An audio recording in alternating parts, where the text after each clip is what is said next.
If I look at my favorite pieces of software that I need to deal with on a daily basis, they're very clear in what needs to get done. So I think of bill.com. I got to look at invoices, I got to approve them, I can see the information that I need, and it's going to run through a defined process for me. But we didn't have to sit there and configure a lot of things. Right, like you didn't have to write the rules, the if-thens anymore. Yeah, it just kind of assumed a best practice and you just do it. That's all there. That didn't have to be written in. We just had to plug in the numbers. Same with Expensify. The way that they have it, you run it right out of the box and you put in your accounts and you're kind of off and running, and it defines a process for you. And I think AI is kind of the next step of that. Totally. We're going from these big complex software that requires a lot of thought and configuration to simpler things. And now it's the simple things with intelligence built in behind it. So it's exciting.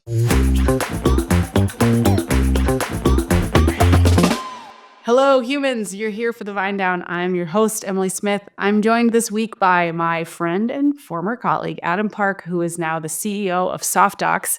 If you don't know about Softdocs, they're a document management and process automation company that does things in higher ed, K-12, and also outside of higher ed and K-12 as well. So we got some outside perspective as well today.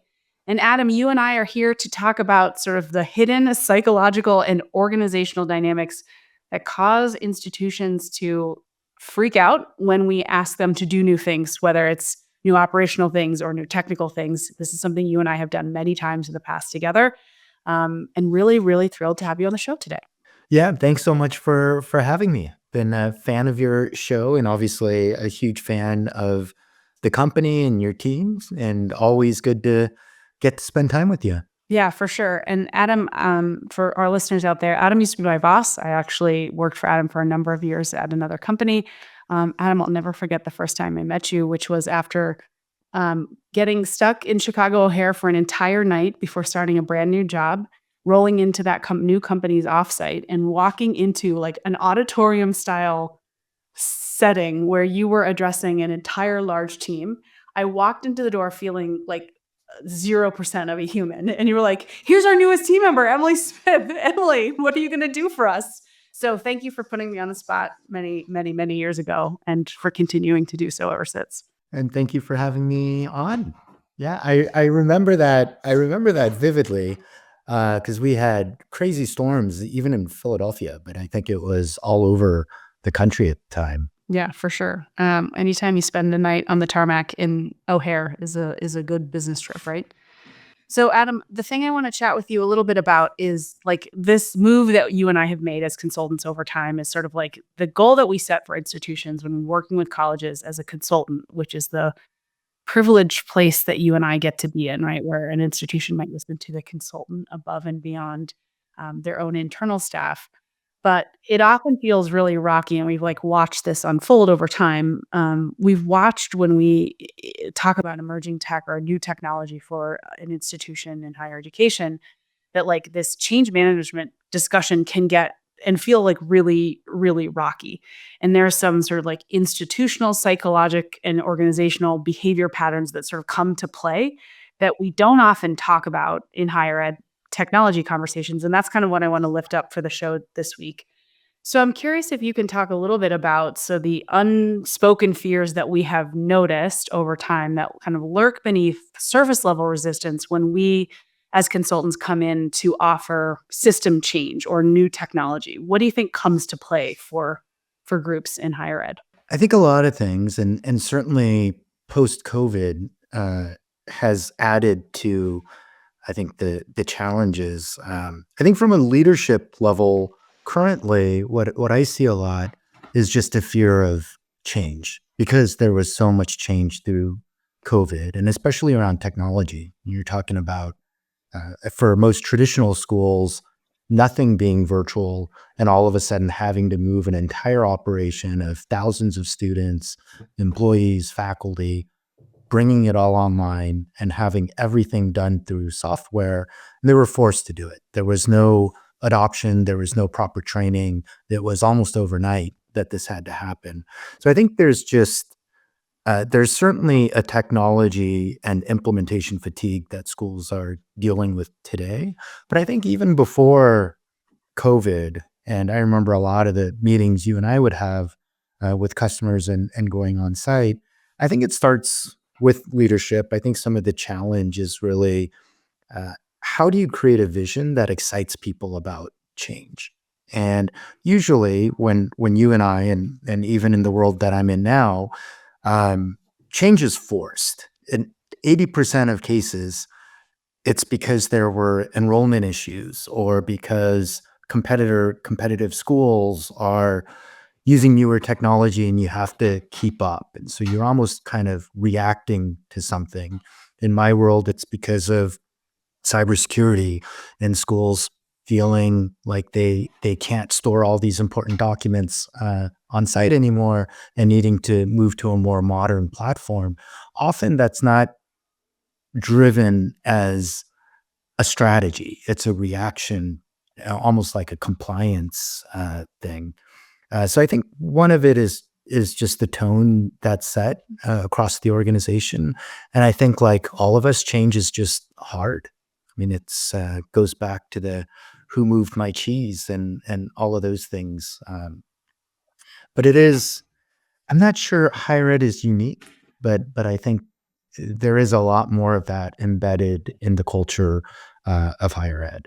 Well, it's like this weird combination of like a nonprofit and super long tenured, like sometimes public servants who've like had long tenure jobs and have been doing those jobs in the same way for many years. And change, I think, to your point, feels really scary.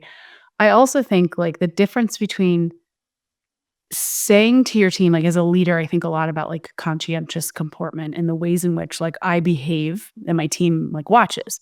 And I think a lot about the difference, like you're saying, between change as a strategy, like, hey, we want to do this, and hey, we will do this because it's strategic, it's high leverage, like we're going to do it because it's good for us. It's going to impact our bottom line, whether it's an institutional like budget deficit or, enrollment thing that we need to change or something with IT that we need to modify or update. Like I think it really lands differently when you're like, hey, this new thing that we need to do, it's going to be strategic. It's going to be like here are words that I've heard you say to like our team internally when I was working for you, which is like, here's why this is going to be good for you, which is really different than like if you're a leader in tech at an institution going like, shoot, shoot, shoot. Like we have to do this. We're all freaking out. Like, I'm not sure I want this. I feel really nervous, but we're going to do this anyway. Like that's a project that doesn't feel fun to do if you're watching your leader freak out over it. And I think that difference between like something that feels strategic and something that feels reactive is actually probably a really key starting point. Like instead of like we chose this solution and here's what's going to be good for you is really different than like we're all going to die and this project is going to suck.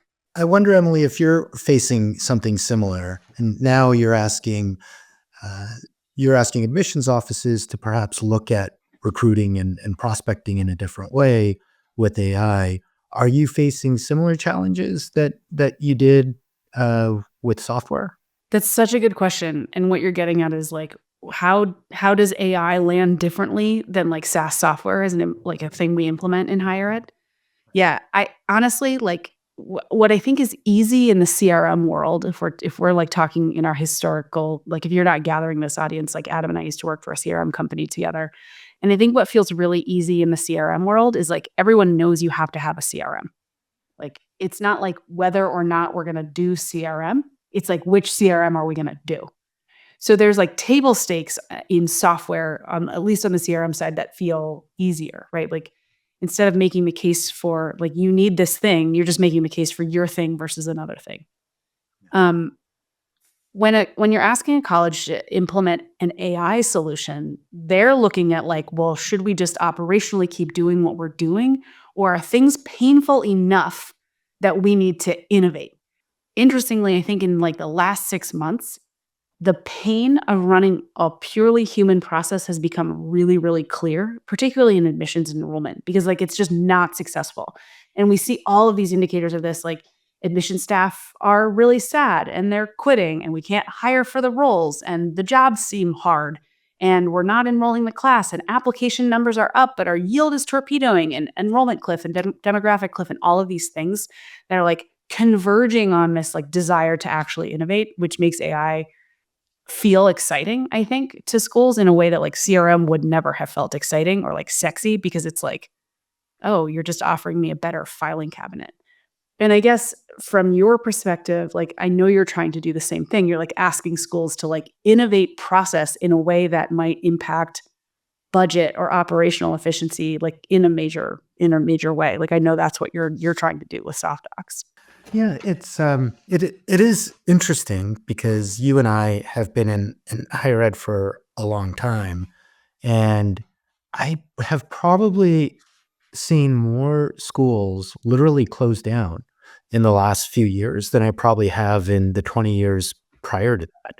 It's just I think when people talk about sort of the existential crisis of higher ed, it's feeling very real. And you've got the Harvards of the world, the Michigans of the world that aren't facing the same type of challenges and won't.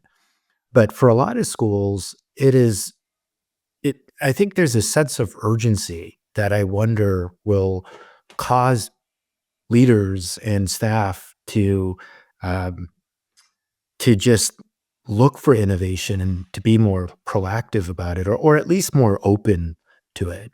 Yeah, Because like I think, there yeah, you're saying the stakes are really high. yeah, the stakes are high and there's almost like a perfect storm. There's staffing challenges, and especially in IT departments, but not just IT departments, but most of the schools that I work with, they're just having trouble staffing.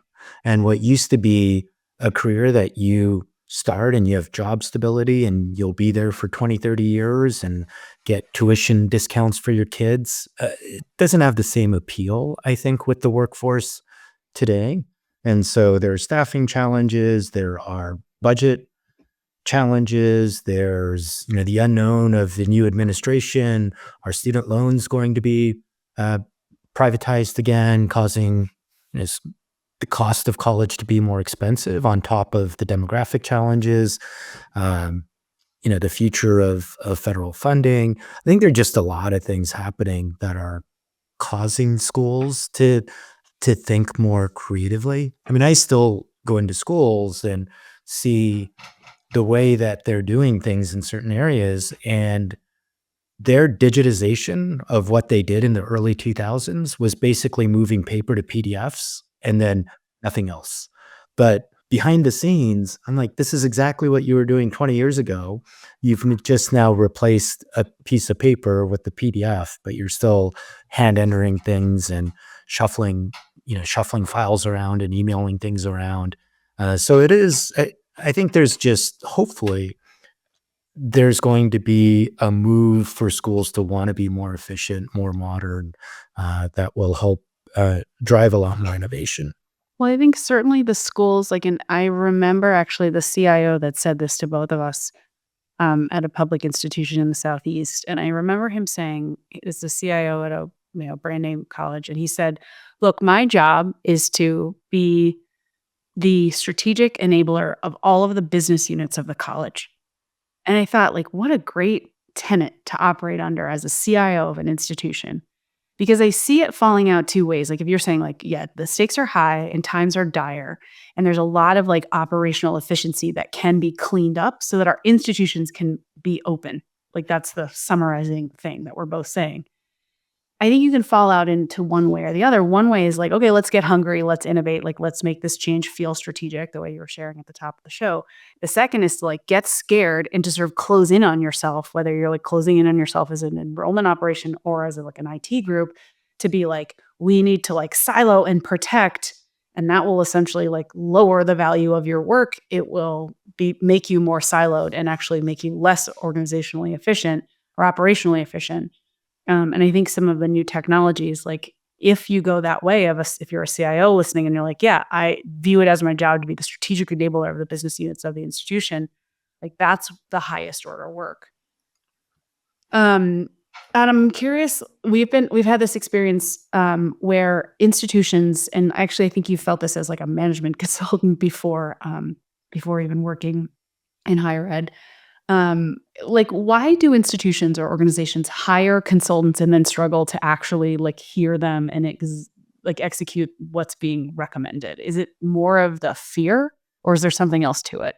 I, I think the reality, I think there are a lot of reasons because I've been on both sides of that, and certainly uh, being having been the person to hire consultants to help either come up with a plan or to advise, and then to not necessarily ignore, but not to execute on what was suggested.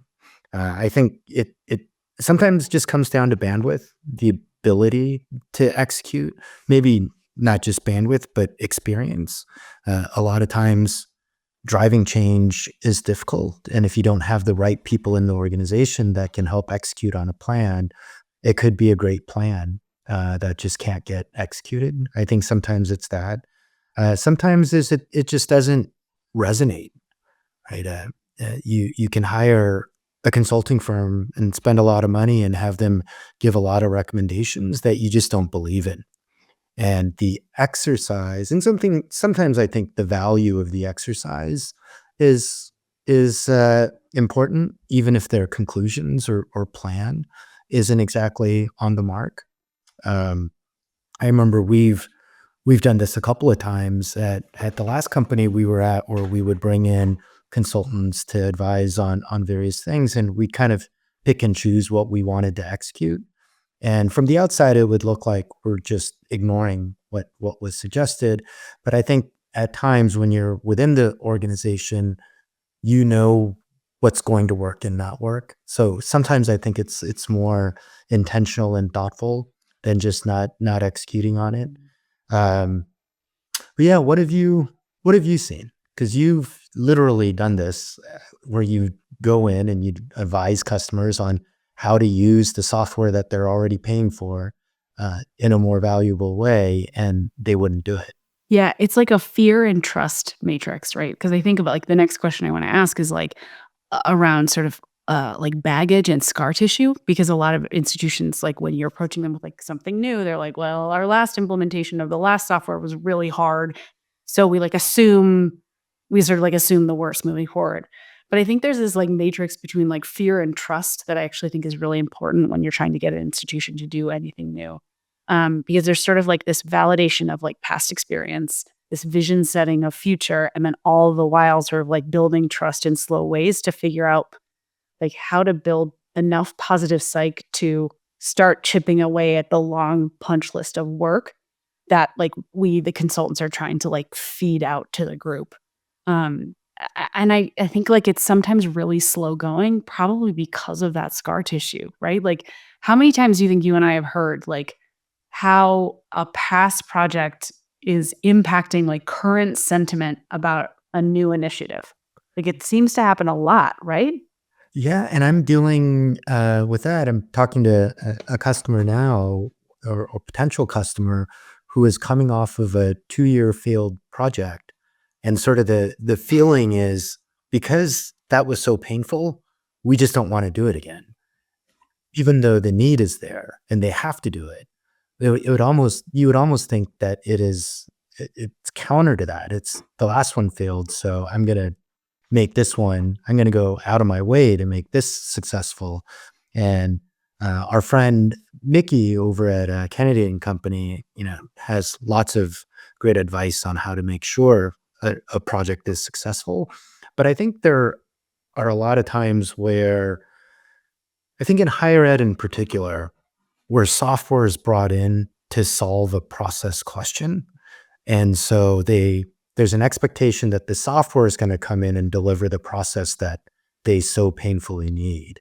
So if you need to run a more effective admissions operation, that bringing in software is suddenly going to make your team perform better and solve some of the process issues, financial aid, registrar, HR, across the board, when it's the exact opposite, right? You need to have a clear vision of what your process is so you could acquire the right tools, software, people to make the process work.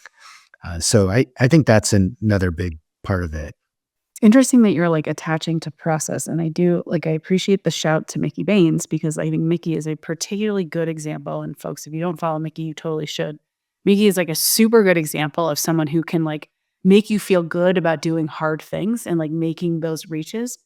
But I also I want to dig into this thing about like choosing software based on like the process, because I think there's something interesting there that I actually used to really care about, like understand your process and then buy a thing or like implement a thing or do a technical move that will support the current process.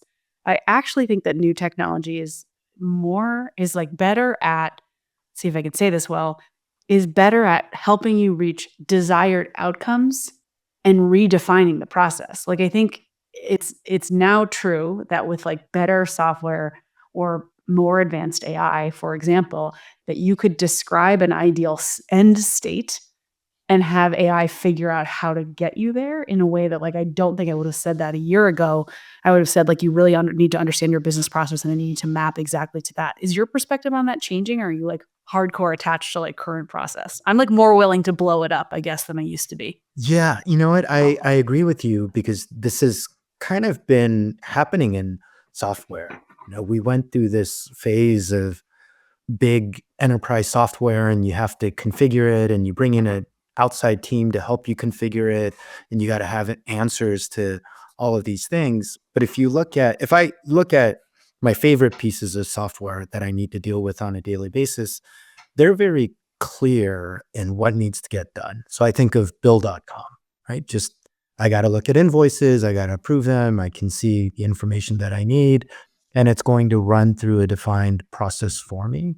But we didn't have to sit there and configure a lot of things. Right. Like you didn't have to write the rules, the if thens anymore. Yeah, it just kind of assumed a best practice and you just do it. It's good practice for someone to approve something before it gets to me. It's good practice to have certain dollar amounts before it gets to different people in the organization. That's all there. That didn't have to be written in. We just had to plug in the numbers. Same with Expensify, which is not my favorite tool, but or expenses itself is not my favorite tool, but the way that they have it, you run it right out of the box and you put in, your accounts and you're kind of off and running and it defines a process for you. And I think AI is kind of the next step of that. We're going from these big, complex software that requires a lot of thought and configuration to simpler things. And now it's the simple things with intelligence built in, behind it. So it's exciting. Yeah, I think so. Okay, let's talk a little bit about like recipe for success, because you and I have watched a lot of happily burning dumpster fires, and we've seen some successful sort of use of new technology on the institutional side. I'm curious if we can dig into like some of the patterns that we see institutions who are successful to embrace change versus those that don't. I think we've like identified some of the clear markers around like the institutions that aren't successful. There's like a lot of fear, there's a lot of like reactivity, there's a lot of baggage from the past that like doesn't allow you to sort of be freed up to grab for the next thing, even if it would feel relieving.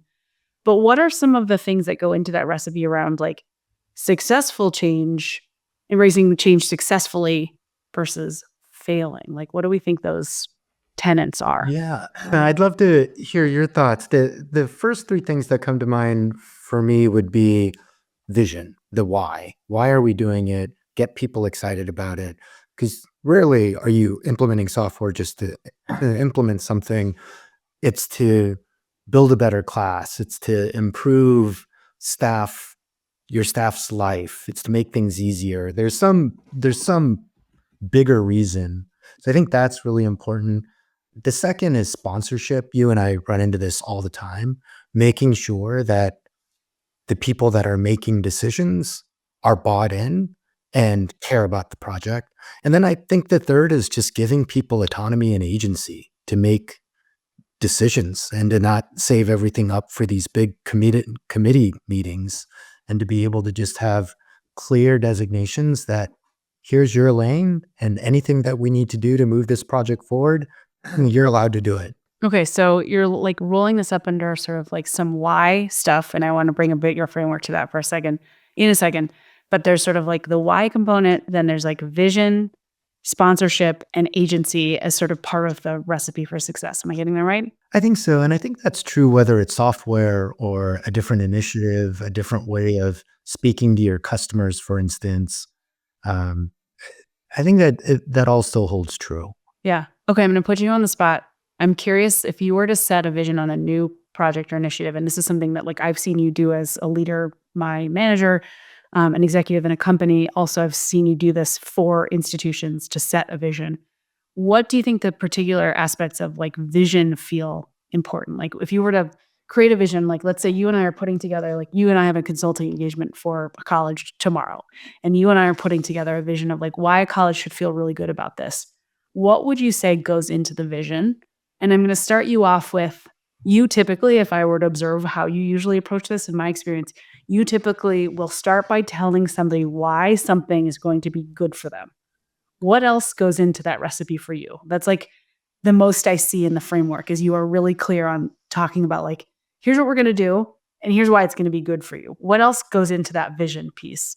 For me, so I think about at Softdocs, we got rid of annual performance reviews. It's something I've always hated doing, I've hated receiving, and I just think they're so ineffective. There's recency bias, there are all sorts of reasons why I just think they're terrible and shouldn't be done. And so we moved over the course of 18 months, moved from very traditional annual performance reviews to weekly performance reviews. And there are a lot of steps and other things that we've built into it. But if I think about it, I think first is the why of why is it good for the organization? Because that's important. And two, why it's either good for you or not hurtful to you to kind of take some of the fear out of it. But I think that messaging is really important because we all stay in a job not just because of the paycheck, but ultimately we want to contribute to something. We want the companies that we work with or the schools that we work at to be successful. And so I think it's the what does that success look like? And at a college, it could really be we're trying to help. And we used to say this a lot, like changing students' lives. That's what we do. And we're a software company, but we partner with our schools. We care about our products. We provide the service we provide to help change students' lives. That's the mission of a school. And to get people excited about that, I think that's where it would start because everything that a college does is really to improve that outcome for a school. Even if it's even if it's some of the stuff that SoftDocs does, which is just around automating processes or making documents more easily searchable and secure, all of that is for a cause. It's to Right. free Like up you can staff still time. attach it to larger like vision and mission for Yeah. sure. Yeah. If we save people time, that means there's more time for them to engage with students or to do other projects that will further help the students. So I think that is always important. And then depending on who we're talking to, either, hey, this is going to make your personal job easier, or this is going to be good for your. Usually, when you and I would talk to staff and there wasn't anything good about it, it would just be, hey, this is like a good exercise for you to learn and to be able to put on your LinkedIn profile. That's actually another piece of it. Like, this is something that you and I say to individuals more than we say to groups, which is like, "Hey, this is like, here's how this is going to make you look good." We wouldn't necessarily say that to a room, but I think we would put that into context for an individual to say like, "Hey, here's how we're gonna make you look really successful. Here's how this is going to make you look really successful," and to try tie value to it right away. Okay, I wanna dig into this. I think sponsorship, I can like that's the vision setting. The sponsorship, I can understand how that support happens. I wanna dig into the agency piece. You said, like, to make this successful or part of that recipe for success is to give your teams a lot of agency or as much agency as you can. Wondering if you can dig into that a little bit with us and talk a little bit more about, like, how much you give, how you give it, and how you celebrate that in terms of implementing new things. And I think I'll answer that from a software perspective just because that's the easiest way to do it. But I don't think it's necessarily limited to software. But for instance, in the CRM world, there are a lot of decisions and options, right, when it comes to implementing software. And what we would see a lot is that when there was an impasse and people weren't sure whether they should choose A or B, they would wait and the whole thing would pause. And then every 2 weeks, you have your committee meeting, you bring it to the committee, you debate it with like 20 people, that decision gets made, and then you kind of move on. But what I find is if you delegate out authority and you say, for this particular group, admissions, transfer admissions, John owns that. He makes all the decisions. For freshman admissions, Sally makes all the decisions. And people know what their roles are and they're allowed to make those decisions.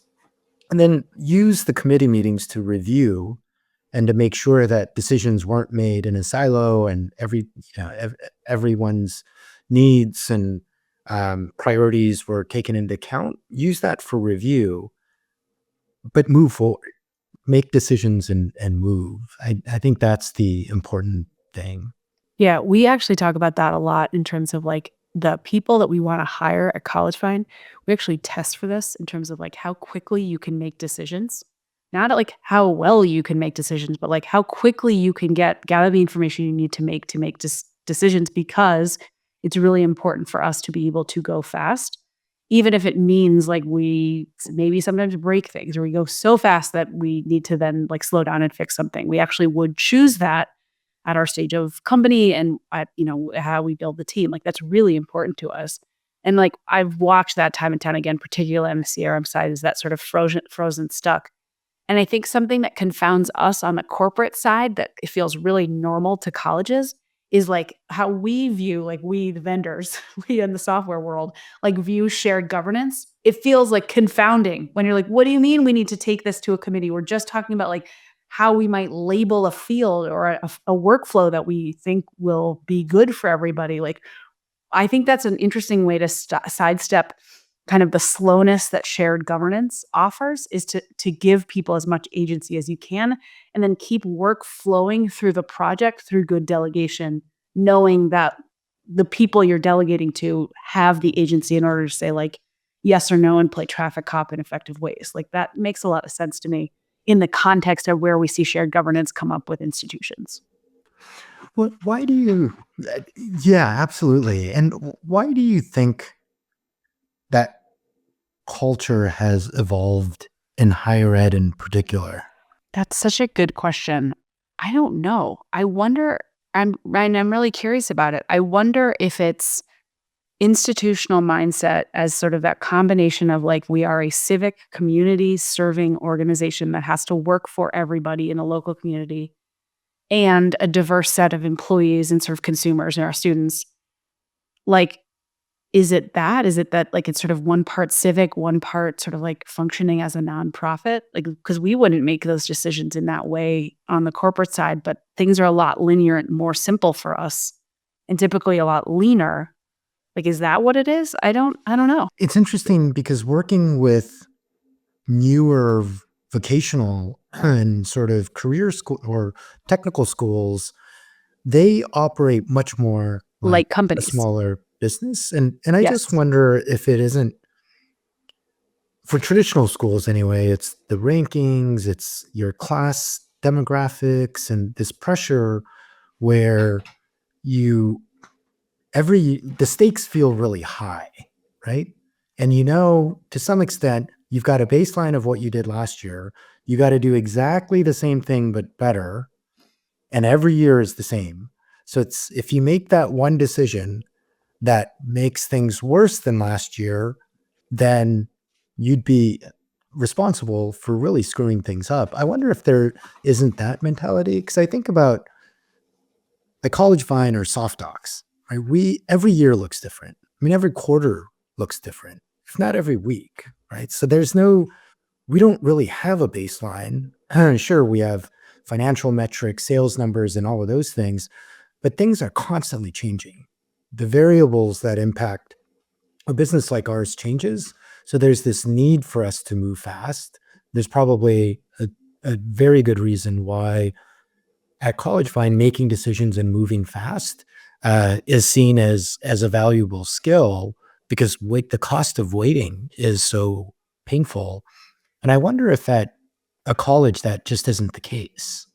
The being conservative, keeping things status quo, and matching what you did the prior year is kind of that's the B, right? Like, that's a B grade.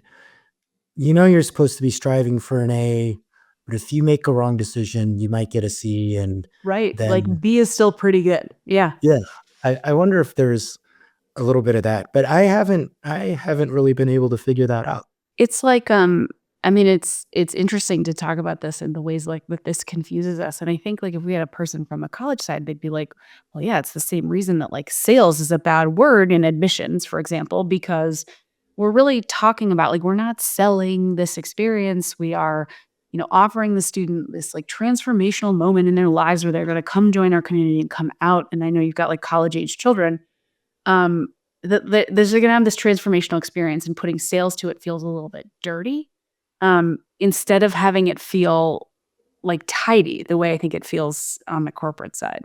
Yeah, it could be that. It could be the tradition, and I wonder how much of that changes now, because certainly my generation or my school age, um, s kids, like, they have friends that aren't going the traditional college path, and they're from, you know, wealthier suburbs, their parents went to school, but this whole thing of college being this rite of passage that everyone needs to experience, just isn't there anymore in the same way that it was for you and me. That's right, and that's, like, enter enrollment cliff, like, it's not a foregone conclusion for a certain demographic of student and family that that's gonna be the next step, and, like, that's even like, actually, that strengthens, like, okay, in colleges, like, and so we need to innovate and be open to it, I think is the thing it comes back around on. Yeah, so I wonder if that if all of that will make people, the need for change as well as just the customer is just different. Today's parent is just very different. And the world is a little bit different because you can go to an HVAC program for 18 months and be guaranteed a six-figure income, near guaranteed. And do you do that, or do you spend 4 years getting a liberal arts degree and not being sure that your kid's going to have a job coming out of school? That's right. Not all English majors turn out to be podcast hosts. Okay, my last question is something you and I have seen, and like you and I have basically like heard the deliverance banjos playing when we get like, for example, student success and IT in a room, or IT and admissions in a room, or admissions enrollment and student success in a room. Let's talk a little bit about something you and I have observed many times, which is like the cultural and power dynamics. This is the last thing I want to get into. It's a juicy topic, but let's talk about those power dynamics and cultural differences between and among departments, and how that manifests during larger institutional and system changes. Like, how have we seen that show up? Because you and I have been in meetings where we've heard like really harsh words between IT and enrollment, for example, and enrollment in IT. And I'm curious, like, what we think the power dynamics, how that shows up when we're asking schools to do hard things and change. Yeah, I think this is one area that I've seen a lot of improvement or just a lot of positive change, Yeah, I agree. particularly in IT leadership. The CIO that you were referencing, what seemed very rare at the time, but I think there are just more visionary CIOs, and by visionary, what I mean is they're not just technology experts, but they come in understanding that the success of the school is about the student, and that their job is to, in our world, we call it business partnership, but you have CIOs now that come in and really say, look, my job isn't just to find the best piece of software and negotiate the best price and to tell people what they need to do.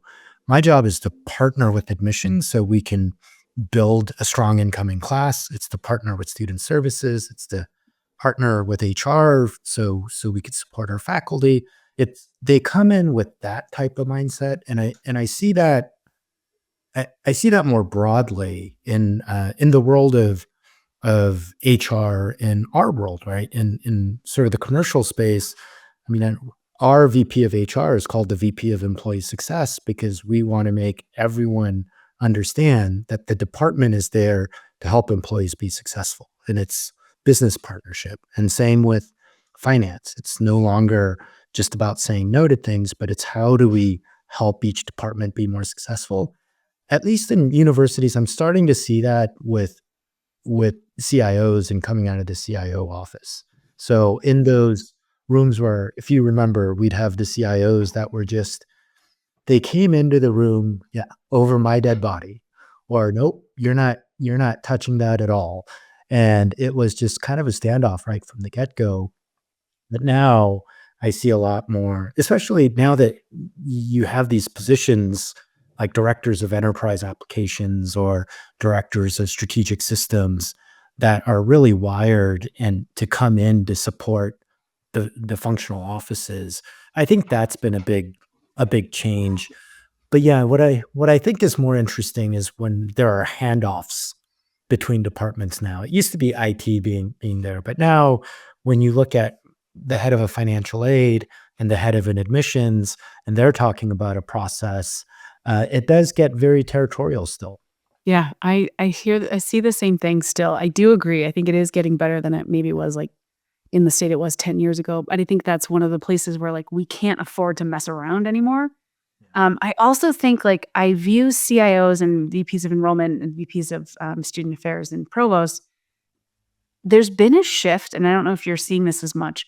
There's been a shift into like a first team mindset where instead of the enrollment leader thinking like my team is my admissions director and my regional recruiters and my operational process staff and I CIO thinking my team is the enterprise app folks. Like I believe now that folks on the cabinet at institutions are viewing their first team as each other more and more. Where a CIO might say, like, yeah, my team of peers is the VP of enrollment, the CFO, the CMO of the institution. And I think there's more like turning into cabinet members as first team rather than viewing your org as your first team to protect. And I actually think that mindset shift is shifting people out of that like silos over my dead body and more into strategic thinking that has to trickle down through the different organizational areas because they're viewing that like first team versus the team you manage. And I think those two things are really different. There's a new willingness to like view first team as cabinet, which I think builds a lot of that trust now.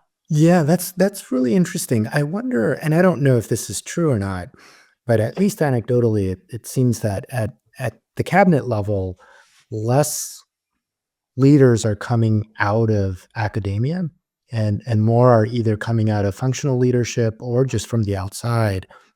I wonder how much of that is is creating a positive influence for that. But I've noticed that as well, and for the better. Yeah, I think so too. I'm glad you called it out as like it's actually improving. I think I was more willing. I would have been more willing to say like it's really broken down between a lot of departments. And I think your point is like yeah, but it's trending better. I think that's actually really important. I don't think I would have gone there without you suggesting that. So yes, I agree. I'm observing the same thing. Maybe it's my own scars and baggage from these projects, Adam. Well, folks, you've spent another lovely time with us here on the Vine Down. I super appreciate Adam, you being here. Thank you very much for sharing your thoughts with us. Folks, we'll see you here next time on the next show. Yeah, thanks so much for having me.